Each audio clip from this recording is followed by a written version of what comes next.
1 year ago, Sora 1 redefined what was possible with moving images. Today, we're announcing the Sora app, powered by the all-new Sora. That's why we're launching Sora 2 inside the Sora app, allowing everyone to push the limits of their imagination and create in ways we never thought possible. And we're being specific, TikTok, not because it's going anywhere, at least for now, but because there is a new app that just launched that is pretty similar. There's one big difference. All of the content that you see is AI generated. It's all powered by Sora 2, OpenAI's latest text-to-video model. It is not available to the public just yet. All right, we got some breaking news out of the business world. OpenAI saying it's shutting down its video generation platform, Sora. You see the post here on Sora's X account. Their message to people who use it: what you made with Sora mattered, and we know this news is disappointing. The AI videos, like the ones you see here, have generated some controversy. Critics saying they're a breeding ground for potential copyright infringement or about deepfakes. Sora, OpenAI's deceased social network and its most clear attempt at trying to enable network effects. Some like to argue that the platform was all AI slop, which is why they decided to shut it down. But another more practical reason is that the social network was bleeding cash. And to be fair, it was not all OpenAI's fault. Sure, it could have done some stuff differently, but the foundation of Sora was flawed due to the current technology limits. In this video, I'm gonna discuss what led to Sora's downfall, what could have been done to delay its demise, and what Sora could have created in the long term. Growing up, I watched a lot of cartoons. Some were good, some were mid, and some were interesting. But I always had this imagination of what if the writers did this or that with the characters? What if these characters crossed over? Or what if this show was not cancelled? Even now, after discovering the depressing truths of life, I like to think about the what ifs in my head. However, I do not have the skills nor resources to make those what ifs come to reality. So, when I saw Sora release, I got excited. Finally, people with ideas can create at least some illustration and share it with the world. And so, when I found out that Sora shut down, I was disappointed. On Sora, people could scroll through something similar to Reels, except all the videos were AI generated. As for creating content, users could simply prompt AI to create videos of what they imagined. With some guardrails, of course. Another cool feature was being able to choose different people to add to the content, with their consent, of course. And how did Sora make money as a social network? With an inherently flawed business model. The main monetization came from subscriptions and charging people for extra video credits. However, users creating content also incurs cost on Sora's side. Besides monetization, Sora had to deal with the big issue plaguing most social networks: multi-homing. Sora was inherently different than other social networks in that all of its content was AI. So, in theory, if people were creative and the content differed substantially from other platforms, multi-homing would not be an issue. However, not everyone has imagination. Also, AI models have to be trained by existing videos to produce new ones. That means that the new videos produced would most likely look like videos we have seen before. The one drawing point is that people did not need skill to make content because they can simply prompt AI, which would cause Sora compute money. Basically, Sora had a terrible business model where it wanted more users, but the more users it had, the more pain for Sora. And it did not have sufficient tools to combat multi-homing. But was there any hope to fix this? So, how could Sora further improve on its obviously genius business model? Well, there are a few ways, particularly monetization. Some are better than others. Number 1, ads. Most social network revenues are dominated by advertisements, which makes sense. Unlike marketplaces, social networks do not have transactions. People are there to interact with each other. Consequently, if a social network has a good chunk of people, advertisers want to pay for a spot in the social network. This logic even extends to products that most people use. The argument against ads could be that they get in the way of the interaction and are annoying, but in any proper social network, they are non-intrusive and perfectly fit with the style of the app. Advertisements are a standard that could have helped offset the cost for Sora. 2. Creating professional AI content creators on Sora. Most social networks give creators the opportunity to make money, and when there's money on the table, people compete to get it. And when they compete, they make videos faster, more engaging, and of higher quality. This benefits the social network in the long term. Moreover, it creates hopes and dreams for people who either do not want to go corporate or who are unemployed.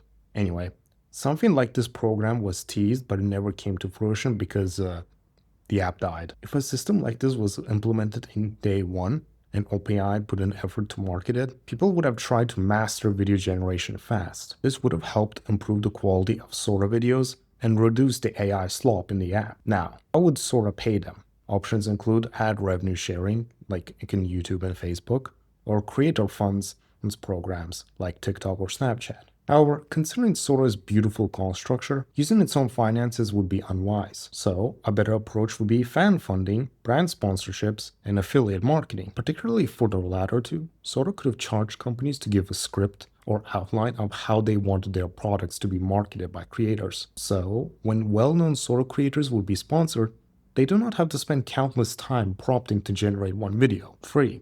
Allowing celebrities to charge for their own likeness. On Sora, there was a feature that basically gave others permission to use you in their video creations. Because celebrities are well known, users would have undoubtedly wanted to create videos with either or with them or about them.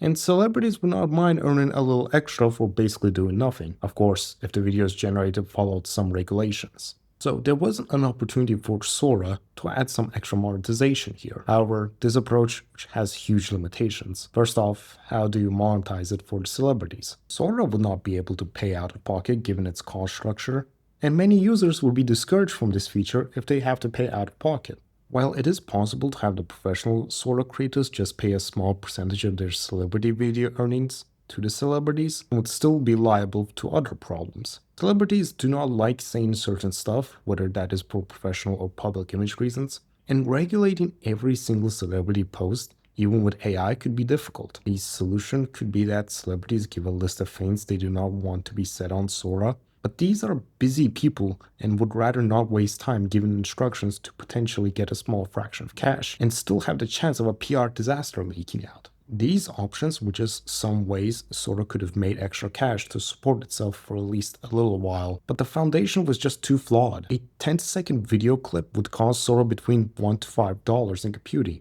This meant that if Sora followed its destiny as a platform and scaled, its costs would scale with it. In any other social network, the video creation costs, i.e., filming, editing, and looks maxing, are borne by the creators and giving them a huger margin. The one way Sora could have gone around this is by giving users a video generated model to download locally. However, current video models are not small enough to be stored in edge devices, i.e. smartphones, nor could they produce good enough content even if they were small enough. Moreover, if the models were small and good enough, it would still cause a huge barrier for users. They would have to wait for the model to install before they could post anything on Sora. And each time they generate a video, it could take a long time because the model is running locally, not in the cloud. Finally, OpenAI would not have control over what these models generate because they're local. As a result, if some devious mind finds a way to generate something inappropriate, OpenAI can't do much about it since the model is local. As a result, unless current hardware and AI evolve to overcome this challenge, this new type of social network is unlikely to be successful. Even though reality is harsh, we can still dream about what Sora could have brought. First off, from a media company perspective, big entertainment companies often face huge criticisms from fans and have substantial production costs constantly. Sora could have allowed these big IP owners to license them to allow users to make fan content. Because this would be fan content, the IP owners would not be liable for any criticism, and they can use the content from fans when planning future projects. In addition, these companies would no longer need to solely rely on producing content to make money, with this new source generating potentially huge cash flows in the long run. Another benefit would be for fans of niche franchises. These franchises have either been mishandled or have not received the love they deserve. Sora could have given the fans the chance to make new content and possibly change the minds of the IP owners. The final benefit I want to mention is people's creativity. Many people watch shows and have ideas on what could have been handled differently or what could have been improved. However, not everyone has the skills nor the time to properly show their ideas to others. Sora could have removed those barriers and prompted people to think of new stories, which could also be inspiration for other people's stories. It is fun to dream, but reality is tough. Sora gave us a vision on what the future could be, but the tech is just not there yet. If AI inference costs ever become negligible, maybe we could see a new Sora type network. Until then, thank you for watching, and please like and subscribe.